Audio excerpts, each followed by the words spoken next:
Voilà, mesdemoiselles, messieurs, j'essaie de mieux cadrer pour ceux qui sont en Zoom. Salut les Zoomers, tout le monde va bien? Continuons notre cours de droit de l'urbanisme. Nous en étions aux différents principes du droit de l'urbanisme. Et notamment, on a été au petit 2 sur l'article L101-2 du Code de l'urbanisme qui regroupait les différents objectifs. On avait vu un petit A sur le développement durable comme prisme général et un petit B sur le principe d'équilibre que j'avais terminé la dernière fois. Nous en étions à un petit C, le principe de qualité urbaine, architecturale et paysagère, le principe de qualité urbaine, architecturale et paysagère, virgule, notamment à l'entrée des villes. Mon titre est un peu long, mais c'est pour résumer un peu plus de choses. Le principe de qualité urbaine, architecturale et paysagère, virgule, notamment à l'entrée des villes, virgule, un principe récent et pragmatique. Un principe récent et pragmatique. Alors, faites appel à votre expérience personnelle. Les entrées des villes concentrent les zones les moins belles et les moins agréables. Vous le savez, quand vous arrivez en train dans la ville, vous passez souvent par des quartiers qui, justement, parfois parce qu'ils sont à côté de lignes de chemin de fer, sont parmi les plus déshérités. Et puis, vous avez aussi, le long des routes qui rentrent dans la ville, les anciennes routes nationales, eh bien, des quartiers qui ne sont pas très agréables, il faut s'éloigner un petit peu de la route nationale pour ça. Plus encore, aujourd'hui, quand on rentre dans une ville par ces routes nationales, pratiquement tout le temps, quel que soit l'endroit d'où l'on vienne, autour de Toulouse par exemple, eh bien, vous allez croiser des zones industrielles, des zones artisanales. Pourquoi? Parce qu'on veut que les clients arrivent dans ces zones, et pour que les clients arrivent dans ces zones, eh bien, évidemment, on va avoir la nécessité qu'ils aient des routes pour y venir, qu'on puisse y faire des parkings, et donc, pour les zones industrielles, de la même manière, on va avoir la nécessité que les camions puissent venir dans les usines prendre les biens et denrées, apporter des matières premières. Donc, les routes constituent tout autant des routes de commerce que des routes d'agrément. Donc, nécessairement, on met ces grandes zones au bord des routes. Ça conduit toutes les entrées de ville à ne pas montrer le meilleur jour de la ville, à être des zones industrielles, des zones un peu en mauvais état ou des zones pauvres. Cette situation est quand même assez déplorable. Et il y a toute une politique aujourd'hui qui vise à améliorer les entrées de ville. Ça a d'abord, bien entendu, eu lieu à travers les politiques de renouvellement urbain. Principe assez innovant, il faut bien le reconnaître, qui ressemble un petit peu à ce qui s'était passé avec la loi SRU sur le renouvellement des centres-villes. Vous avez dit que les centres-villes avaient été longtemps abandonnés ou moins bien traités avec le développement des lotissements en banlieue. Et bien, de la même manière, les entrées de ville ont bénéficié d'une politique un peu particulière. Cette politique de protection s'est développée à travers un cadre législatif que l'on retrouve aux articles L111-6 à 10 du Code de l'urbanisme, article L111-6 à 10 du Code de l'urbanisme, issu de la loi Barnier de 1995 initialement. Principalement, on va retrouver une limitation de la publicité et une limitation des constructions le long des axes routiers, avec des zones tampons entre l'axe routier et des éventuelles zones artisanales et industrielles. Ces derniers temps, ça se double aussi d'une volonté d'amélioration des qualités environnementales des zones industrielles. J'en ai déjà parlé, le fait d'avoir des toits photovoltaïques, avoir des parkings couverts de photovoltaïques, sont des grands espaces très minéraux, très minéralisés, qu'il convient d'améliorer, et donc aussi, par exemple, avec le développement de toits recouverts de verdure et de développement soit d'espaces verts, soit d'espaces de production d'énergie renouvelable. Petit d, les principes de mixité sociale et de diversité. Les principes de mixité sociale et de diversité. On a une sorte de troisième principe en la matière, du coup, un principe de mixité sociale. Et un principe de mixité en général. On l'applique plutôt au social, d'ailleurs, mais c'est plutôt un principe de mixité en général, puisque non seulement on va l'appliquer au social, mais aussi aux différentes fonctions de la ville. Alors, pour parler d'abord de la mixité sociale, c'est un principe qui va évidemment lutter contre les politiques de trop grande sectorisation au sein du PLU. Cette politique de trop grande sectorisation par grand type a en effet conduit à avoir d'un côté les anciennes ZUP, les cités, et puis de l'autre de la banlieue purement pavillonnaire, celle que Stéphane Plaza vous vend comme étant le summum de l'urbanisme, votre but et votre rêve dans la vie étant d'avoir le petit pavillon avec un jardin plutôt grand, le rêve piscinable, on en a déjà parlé, avec pas de mitoyenneté, mitoyenneté c'est moins chic que si vous n'êtes pas mitoyen, avec pas de gens qui puissent voir chez vous, pas de visibilité chez vous, et tous ces petits critères de la vie idéale des années 80-90 qui sont encore portés par beaucoup de gens, et on le voit très bien dans l'émission de télé de ce type-là. Eh bien, cette approche d'une ville un peu trop sectorisée est remise en cause aujourd'hui par cette volonté de mixité sociale. On va donc avoir une mixité qui va, en quelque sorte, revenir en arrière. Il faut bien reconnaître que l'immeuble haussmannien, par exemple, a été considéré dès l'époque et aujourd'hui encore comme, sans être un symbole parfait de la mixité sociale, comme un symbole intéressant de mixité sociale. Alors, je vous en montre le pourquoi. Un immeuble haussmannien, ça marche comme ça. Je vous conseille de bien regarder dans la rue avec cette idée en tête. Un immeuble haussmannien, en bas, on va assez souvent avoir des boutiques, d'accord, et une porte. Quand il n'y a pas de boutique, qu'est-ce qu'il y a? Il y a souvent, à Toulouse, on trouve l'autre version assez souvent, quand il n'y a pas de boutique, avec un demi-étage assez haut, ce qui fait que le rez-de-chaussée se retrouve assez en hauteur. Le noir ne marche plus très bien, j'espère que vous allez voir le rouge. Le rez-de-chaussée se retrouve assez en hauteur, n'est-ce pas? Et ici, on va avoir des fenêtres qui donnent sur la rue, qui sont à peu près cette hauteur-là dans la rue. Donc, on va avoir plus de lumière.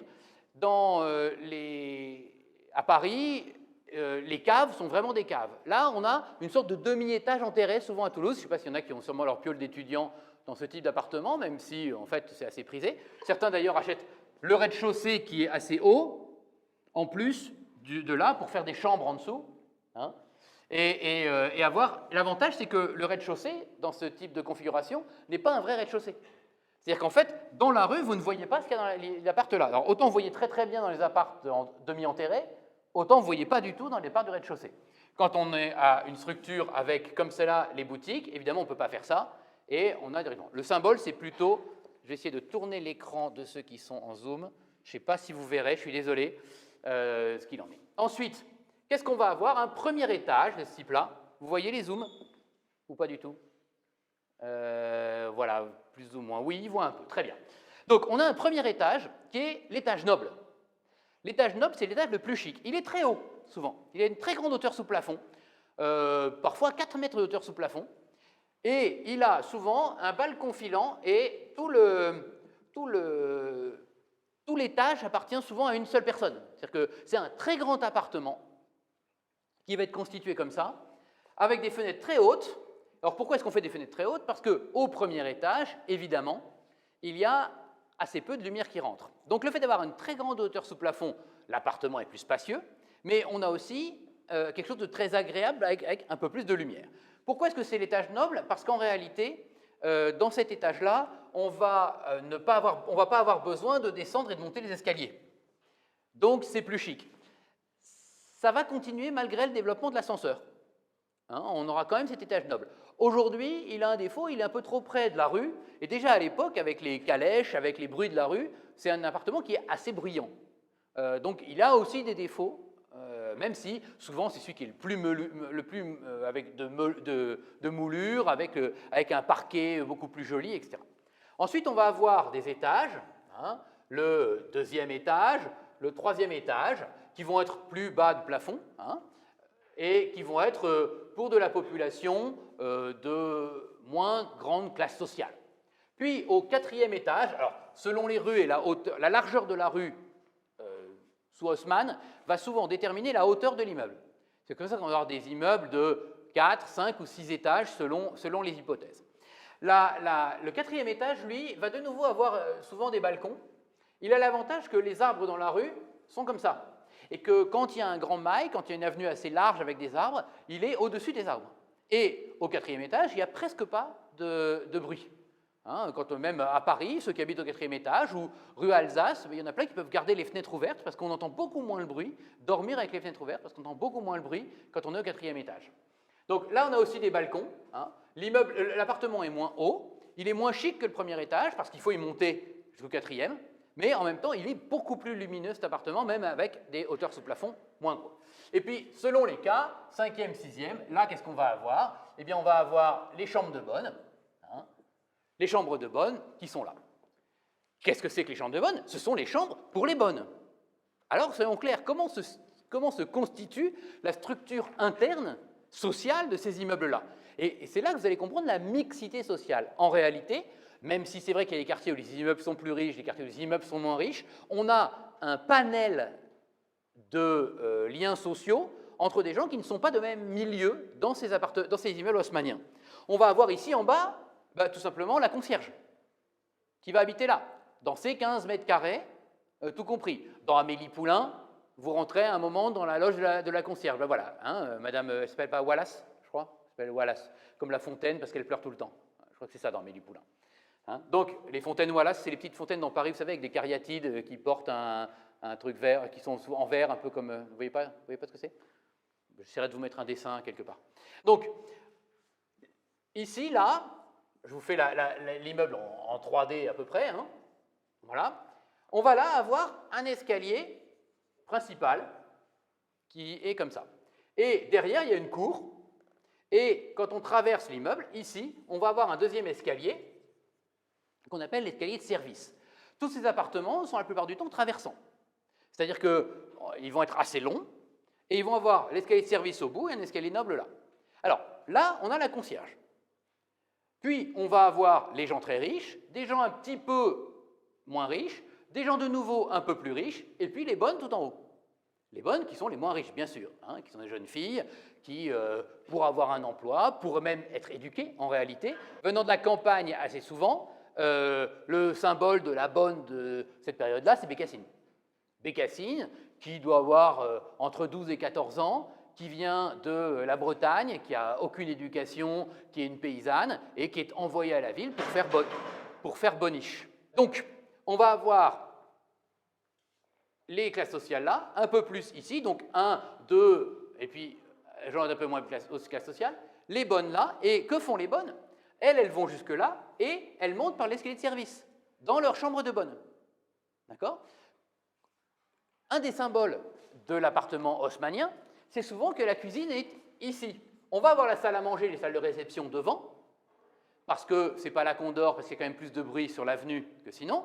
Donc on va dormir souvent sur la cour, hein, dans une partie plus reculée, mais il y a aussi la cuisine à l'autre bout. Alors on se dit, mais pourquoi est-ce que la cuisine est à l'autre bout de la salle à manger, du salon? Simplement parce qu'en fait, les maîtres, les propriétaires, n'ont pas à aller dans la cuisine. En revanche, les bonnes ont directement leur escalier qui mène à l'arrière, directement dans la cuisine. Donc le matin, elles se lèvent tôt, elles vont dans la cuisine, elles préparent à manger et elles vont servir ça à la table des propriétaires qui sont dans le salon. Et eux-mêmes ne font pas la cuisine dans la cuisine ensuite. D'accord?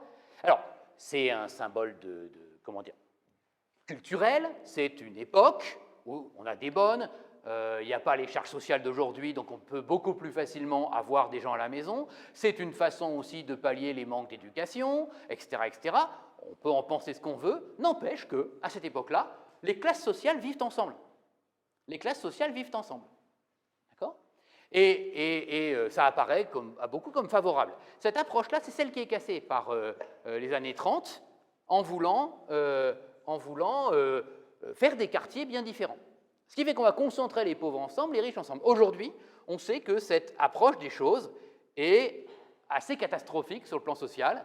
Elle crée les cités, elle renforce la pauvreté et elle brise l'ascenseur social, si tant est que, pour d'autres raisons, il y a eu tant d'ascenseur social à cette époque-là. Au XIXe siècle, début du XXe, il n'y a pas non plus tant d'ascenseur social, mais vous remarquez que c'est la période en même temps où on a les instituteurs qui font de l'ascenseur social et on a une école républicaine qui le développe. Ces valeurs d'ascenseur social, de lutter contre la prédétermination sociale, tous les travaux de Bourdieu, le sociologue à cet égard, eh bien, on la retrouve aujourd'hui. On retrouve la mixité sociale, on retrouve ça. Et comment ça se traduit? Notamment par l'urbanisme.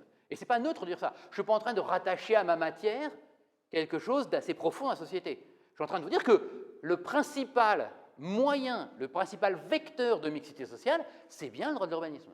C'est bien le droit de l'urbanisme. La politique doit porter là-dessus. Donc, qu'est-ce qu'on va avoir? On va avoir la lutte contre les grands ensembles, en ce moment. On va avoir la volonté d'en détruire certains, de détruire certains immeubles dans les grands ensembles pour aérer, pour diminuer la densité. Une politique de logements sociaux beaucoup plus répartie dans toute la ville. Alors, vous savez que la loi SRU a imposé 20% de logements sociaux, ça a un peu augmenté, etc., selon les conditions, on le verra. Ce qui est intéressant, c'est de voir que cette politique de logements sociaux, aujourd'hui, elle se passe moins qu'avant à travers la construction de logements purement sociaux. Ou alors, ces immeubles sociaux, on les construit au milieu des autres immeubles. Donc, il y a deux façons de faire. Soit la société d'HLM, soit l'office public d'HLM, établissement public local, vont acheter un terrain, construire un immeuble au milieu des autres. Au milieu d'autres terrains qui sont purement privés, à une certaine valeur, dans les centres-villes. Aucun problème, ça existe. Soit en préemptant, soit en rachetant des maisons aussi, c'est possible de faire ça. Cette politique de logement social, elle existe, et vous voyez qu'elle se mélange aux autres. Il y a une autre façon de faire, et on va trouver dans beaucoup de PLU l'idée que, à partir du moment où, par exemple, il y a 10 logements de construits, eh bien, le promoteur devra obligatoirement consacrer un des logements au logement social.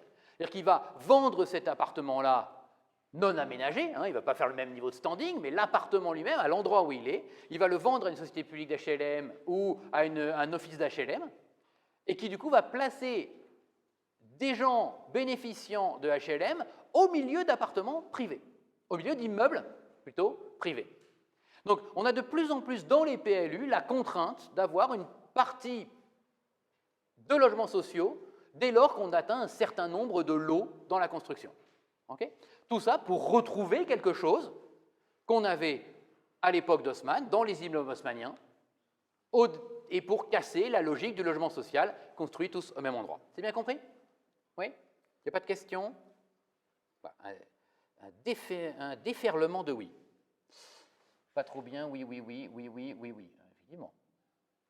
Voilà. L'objectif de 20 ou 25% de logements sociaux, je ne vous l'ai pas dit, c'est l'article L302-5 du Code de la construction et de l'habitation, autant que je vous donne la référence juridique exacte. Et ces objectifs de 20 ou 25% de logements sociaux du Code de la construction, on va les retrouver traduits dans les plans. D'abord, dans le SCOT pouvant lui-même contenir un programme local de l'habitat. Il y a un plan qui s'appelle programme local de l'habitat qu'on peut faire à part ou qu'on peut inclure dans le SCOT, comme un des documents du SCOT. On reverra ça dans le SCOT, mais je vous le dis tout de suite. Ce sont les articles L153.6, 16, 26, au moins ça c'est facile, L153.6, 16, 26 et 29 du Code de l'urbanisme. Ce SCOT, qu'il contienne ou pas le programme local de l'habitat, s'impose lui-même au PLU, au plan local d'urbanisme. Donc on va bien avoir une politique descendante de la loi SRU qui se traduit dans le SCOT, qui se traduit dans le PLU avec des minimums de logements sociaux. Alors, ça c'est pour ce qui est de la mixité sociale. Pour ceux qui sont sur Zoom, on a un très joli bruit de pluie qui est au-dessus de l'amphi. On est bien dans notre amphithéâtre avec le bruit de pluie. Voilà. Deuxième type de mixité, la mixité des fonctions de la ville. Là, on va retrouver plus l'aspect purement quartier. Les quartiers affectés à une fonction, le logement pour certains, uniquement les bureaux pour d'autres, uniquement les zones industrielles pour des troisièmes, ou des zones artisanales, eh bien, cette ville-là est en train d'être modifiée, est en train d'être abandonnée. Alors, quand on abandonne l'idée d'une ville, on va mettre 30 ans à avoir vraiment les effets. Mais on conçoit la ville autrement aujourd'hui. La mixité des fonctions, c'est regrouper au même endroit l'habitat, les commerces, les bureaux. C'est l'inverse du cité-dortoir, c'est l'inverse d'une zone de bureau. Vous voyez que cette idée-là se traduit aussi, elle est plus ancienne, mais elle se traduit aujourd'hui dans la ville de quart d'heure. C'est-à-dire que la mixité des fonctions, ce n'était pas l'idée forcément que celui qui travaillait à un endroit vivait là, il avait la possibilité de vivre dans le même quartier que là où il travaillait, mais il pouvait vivre dans un autre quartier que le bureau où il était. La ville du quart d'heure s'est poussée à bout. C'est dire, non seulement vous pouvez habiter là où il y a du travail, là où il y a des commerces, mais en plus, l'idée c'est que vous le fassiez. C'est que vous soyez à un quart d'heure de vélo de tout. Voilà. Et pas comme auparavant, quand on disait qu'il faut de la mixité, mais pas nécessairement avec cet aspect vélo, proximité et déplacement durable. Voilà. On a rajouté le déplacement durable pour faire la ville du quart d'heure, mais la mixité des fonctions est plus ancienne. Alors, dans les zones d'aménagement, comme la cartoucherie par exemple actuellement, pour ceux qui connaissent à Toulouse, eh bien, vous avez à la cartoucherie des immeubles qui vont se faire, des commerces qui vont se faire, et puis en dessous des immeubles où on habite, il y a aussi des zones de bureaux. Donc le même immeuble va être les 2-3 premiers étages pour du bureau et au-dessus des habitations. Et ça se développe beaucoup. C'est la mixité des fonctions des différents quartiers et on le retrouve aujourd'hui dans les principes du droit de l'urbanisme qui devront être mis en œuvre et mettre quelques années à se faire. Enfin, l'article L101.2 se réfère aussi au transport. Les transports, auparavant, on les envisageait comme des besoins de la population. On devait répondre aux besoins. On a une approche différente aujourd'hui, puisqu'à l'inverse, ce sont les transports qui vont faire la ville. L'objectif au sein de la mixité, ça va être aussi de diminuer les déplacements. C'est cette idée de ville du quart d'heure. Développer les transports alternatifs, le vélo, les trottinettes, etc. Et même, on le verra, des mécanismes juridiques vont permettre de développer une ville plus dense le long des lignes de transport, à l'exception des autres endroits. Alors, pour prendre l'exemple de Toulouse, mais ça pourrait être n'importe quelle autre ville, dès lors qu'on dit on va faire une troisième ligne de métro, il faut savoir que tous les terrains autour de cette future ligne de métro, qui parfois aujourd'hui sont peu habitués, peu denses, eh bien, sont voués à plutôt devenir des immeubles. On va densifier, faire des immeubles un peu plus hauts autour des lignes de métro, le concentrer autour des stations, de manière à ce que la plupart des gens qui vont habiter là se disent « j'ai une station de métro au bas de l'immeuble » et évitent de prendre leur voiture. La conséquence aussi, c'est qu'on va pouvoir jouer sur le nombre de places de parking par immeuble. Auparavant, de manière un petit peu comme un cercle vicieux, on imposait un certain nombre de places de parking par immeuble, de manière à ce que les parkings ne soient pas dans la rue. Mais dire aux gens, vous avez un parking chez vous, ça les incite à avoir une voiture, ça les incite à l'utiliser. Aujourd'hui, si on met peu de places de parking, on peut craindre qu'il y ait plus de voitures dans la rue, mais on peut aussi penser que beaucoup de gens n'auront même pas de voiture, ne prendront pas de voiture et ne feront tout en transport en commun. D'accord ? Voilà. Là, il y a des politiques qui ont évolué vers cette mixité des fonctions de la ville. Petit e, les objectifs de sécurité et de salubrité publique. C'est dans les principes, donc je vous le cite, mais en réalité, vous le savez, je vous en ai déjà parlé à plusieurs reprises, notamment dans les objectifs en général du droit de l'urbanisme, sécurité et salubrité publique. Je ne vais donc pas m'étendre plus. Souvenez-vous ce que j'ai dit sur les études de sécurité quand on faisait une densité de population forte. Souvenez-vous de ce que je vous ai dit sur la salubrité publique. Il y a quelqu'un qui n'est pas en muet. Voilà. Sur les études de la salubrité publique, avec les obligations d'organiser des services publics partout dans la ville, bref, l'urbanisme prend en compte ces choses-là. Aujourd'hui, il y a des développements de réseaux, ce n'est pas encore développé, mais pour vous donner quelques coups d'avance et quelques idées sur ce qui peut se faire, sachez par exemple qu'il y a des villes dans lesquelles on va avoir un ramassage d'ordures qui est un peu automatisé. C'est-à-dire qu'il y a des phénomènes de tuyaux pour les ordures, et sous air comprimé, et ce qui fait que vous jetez les ordures directement dans un endroit qui va envoyer par des tuyaux les ordures à l'usine. Il n'y a plus de ramassage avec un camion. D'accord ? Ça va être ramassé en quelque sorte automatiquement par un réseau d'ordures.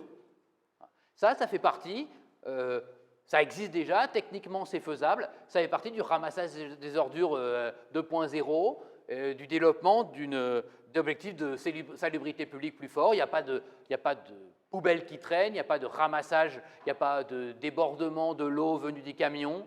Il y a pas, vous voyez, donc ça peut être beaucoup plus propre d'avoir ce type de réseau. Mais évidemment, c'est difficile à mettre dans une ville ancienne qui est déjà en route. On peut le faire qu'au moment où on creuse la route, et puis il faut envisager tout le chemin vers l'usine d'incinération ou de traitement des déchets. Donc ce n'est pas encore quelque chose qui est très développé, mais sachez que techniquement ça existe.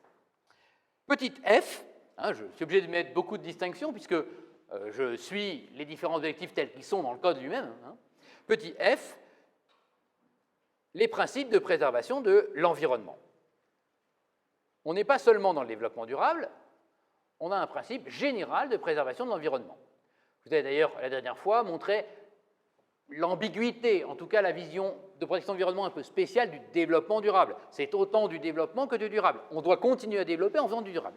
Les politiques de préservation de l'environnement, c'est vraiment des politiques qui ne cherchent qu'à préserver, qui ne sont pas dans le développement. D'accord ? Alors, les trois derniers paragraphes, les numéros 5, 6, 7 de l'article, pour être très concret, numéro 5, 6, 7 de l'article L101-2 distingue des objectifs qu'on va rattacher à cette protection de l'environnement. D'abord, c'est la gestion des risques. La gestion des risques.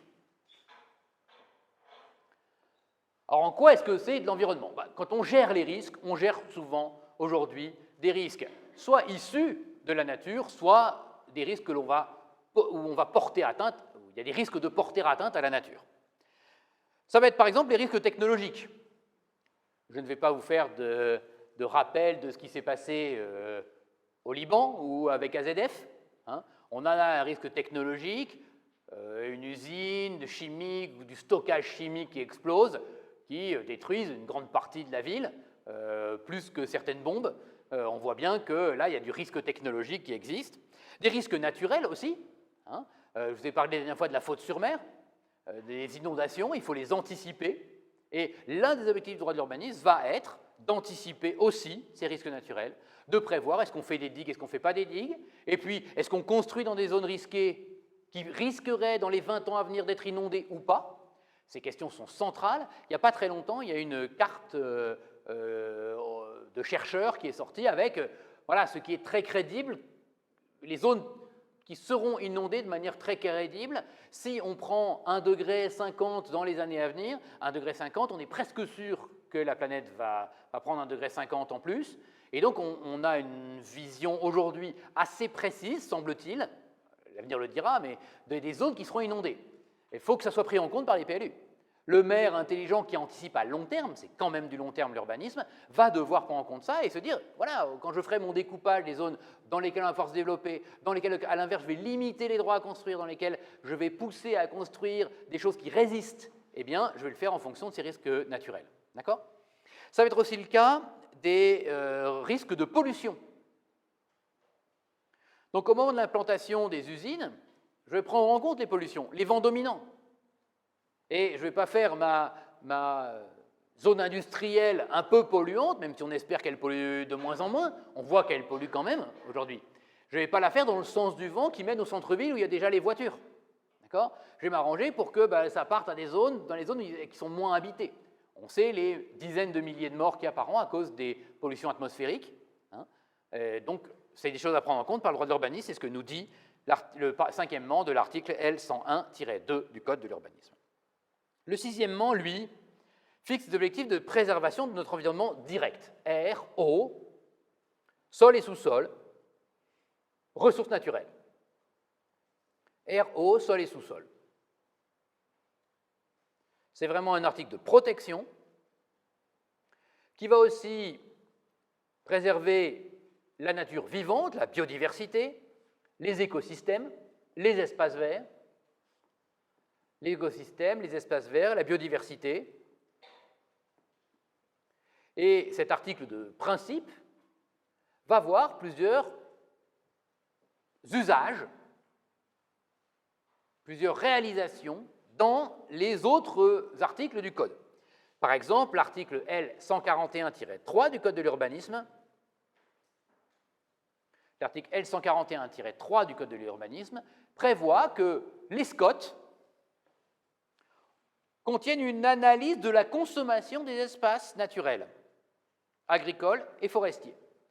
Le SCOT contient une analyse de la consommation d'espaces naturels, agricoles et forestiers au cours des 10 années précédant le schéma. Donc, il y aura une analyse scientifique qui sera faite au moment du SCOT en disant combien est-ce que notre zone du SCOT, l'intercommunalité, où on le verra plusieurs intercommunalités ensemble, combien on a consommé d'espaces naturels et agricoles. C'est-à-dire de combien d'hectares la ville s'est-elle étendue. Et ça va permettre aux auteurs du SCOT à venir, pour les 10 ans à venir, puisque c'est souvent on se projette à 10 ans dans le SCOT, parfois un peu plus, eh bien on va dire, puisqu'on a perdu peu d'espace et que c'est une zone qui se développe, on peut peut-être prévoir des développements de zones de construction, mais si on se rend compte qu'en fait on a perdu énormément d'hectares, eh bien le SCOT va lui-même prévoir plutôt de la densification. Limiter le nombre de nouvelles zones qu'on va prendre sur la nature pour pousser les PLU à densifier et à faire un peu plus de petits immeubles et un peu moins de pavillons avec des grands jardins. D'accord? C'est ça l'objectif. Donc il y a une analyse scientifique. Là, cette analyse scientifique, elle donne les moyens, la loi, qui est imposée par la loi, donne les moyens aux décideurs locaux, dans les plans locaux, d'avoir une politique adaptée au territoire de protection de l'environnement, de protection de la nature. OK? Dernier principe, c'est un petit peu long ces principes, j'en suis conscient, permet de donner pas mal d'exemples, et après on va commencer à rentrer dans du dur, vous en faites pas. Dernier point, c'est le 7e de l'article L101-2. C'est l'objectif de lutte contre les changements climatiques et l'adaptation à ces changements. Lutte contre les changements climatiques et l'adaptation à ces changements. C'est un petit peu un aveu de faiblesse de la part du Code lui-même que cette phrase, parce que la lutte contre les changements climatiques, on se dit c'est bien, le droit d'urbanisme doit essayer autant que faire se peut de ne pas avoir de gaz à effet de serre, etc. Mais quand on parle d'adaptation à ces changements, on sait déjà qu'on a perdu la bataille. Et que même si le droit de l'urbanisme se mobilise contre les changements climatiques, de toute façon, il y en a une partie qui va arriver. La question n'est pas de savoir si on va avoir ou pas une augmentation du niveau de la mer, une augmentation des températures, la question est de savoir de combien elle sera. Donc on doit lutter contre une trop grande augmentation, mais aussi adapter les maisons. Ce que je disais tout à l'heure, l'idée de dire que des zones qui seront inondées, qui seront dangereuses, des zones où il va y avoir trop de soleil. Vous voyez par exemple dans les villages du sud, eh bien la densité est plus grande. En fait, dans les rues, il y a plus d'ombre. Et l'idée dans le droit de l'urbanisme d'imposer de la verdure en ville, on sait que quand on est sous les arbres, ou quand une ville a un endroit arboré, eh bien, autour de ces arbres, la température au sein de la ville baisse de 2 degrés, 3 degrés. Alors que quand il n'y a pas d'arbres, quand on a une place minérale, comme par exemple la place du Capitole, en réalité, ça renforce la chaleur. On sait aussi que cette chaleur est accumulée dans la journée et que du coup, la nuit, ça ne baisse pas non plus.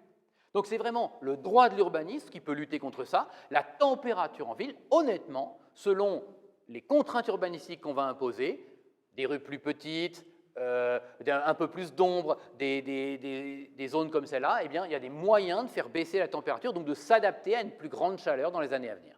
D'accord? Voilà. C'est sur ces éléments-là qu'on finit. Avant de finir ces principes, je voudrais quand même vous montrer à quel point ils sont concrets. Quand on fait généralement les principes dans un cours, c'est quelque chose d'assez peu normatif. Certains d'entre vous n'hésiteraient pas à dire c'est le pipeau de la matière, c'est les grandes normes, ça a assez peu d'influence, Ce n'est pas vraiment ça qui fait le droit. Ça intéresse ceux qui s'intéressent à des développements plus fondamentaux, plus théoriques, mais en réalité, ceux qui préparent le CRFPA aussi, qui se disent c'est le droit des libertés, c'est bien, je peux en parler dans la copie du CRFPA, en réalité, vous attendez d'une matière, notamment une matière un peu technique, le droit de l'urbanisme, qu'elle rentre un peu plus dans le dur, qu'on sache qu'il y a dans les plans, etc. Ce serait une erreur de penser que les principes du droit de l'urbanisme ne sont que des principes un peu théoriques, qu'on est obligé d'aligner comme ça, sous forme de litanie. Si vous relisez, quand vous lirez ce que je viens de vous dire, si vous réfléchissez à ce que je viens de vous dire, vous vous rendez compte qu'en fait, je vous ai donné à chaque fois une traduction directe. À chaque fois que vous avez cité un article, je vous ai dit, ben oui, en fait, ça existe. Il y a des articles plus tard dans le code qui mettent en œuvre ces principes. C'est-à-dire que, pour le coup, les principes du droit de l'urbanisme, les principes propres au droit de l'urbanisme, guident l'écriture du code dans son ensemble. Ce n'est pas des principes postulatoires, il faudrait faire ça. C'est des principes qui trouvent leur traduction dans la loi. Et le fait que dans les articles législatifs ou réglementaires du code, ils trouvent leur traduction, a d'autant plus d'importance que ces principes réglementaires et législatifs sont la base, pour une grande partie d'entre eux, des plans qui vont venir. Donc en fait, c'est une façon, par la loi qui précise encore après les principes, de mettre directement dans tous les plans ces objectifs. Donc il y a une très forte normativité de ces principes dans leurs effets. Mais en plus de ça, il faut savoir que le juge lui-même les prend beaucoup en compte. Et quand on conteste au contentieux des plans, il n'est pas rare de contester certains des éléments du plan, on le verra, au regard du non-respect des principes. Regardez, dans telle zone, je suis contre parce que telle zone ne prévoit pas, ne respecte pas le principe d'équilibre. Le principe d'équilibre est dans le code, la zone, dans le plan, devrait respecter le principe d'équilibre, je vais devant le juge en disant, regardez, ça ne respecte pas le principe d'équilibre. Et dans le plan, on va avoir des explications. Si elles ne sont pas suffisantes, si elles ne prennent pas en compte les principes, le juge, régulièrement, sanctionne les plans, annule des plans, partiellement souvent, en entier parfois, annule des plans parce qu'ils ne correspondent pas à une bonne application des principes. Donc ce ne sont pas des principes en l'air, ce sont des principes qui vont être les lignes de la feuille que va remplir l'élu local, aidé d'un conseil souvent en urbanisme. C'est-à-dire que le plan même des PLU, ce qu'on va mettre dedans, les études préalables, les documents annexes, vont être marqués par ces principes très souvent, et ces principes vont se traduire très vite, très directement dans les plans d'urbanisme. Ce ne sont pas des principes pipeaux.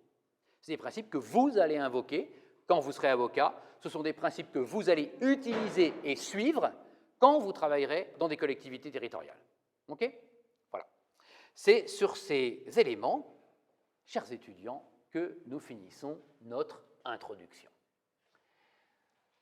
D'ailleurs, je vous signale que certainement j'arrêterai la vidéo là et je ferai pour ce cours-ci 2 vidéos différentes pour qu'il y ait une vidéo qui commence à ce que nous allons voir maintenant, c'est-à-dire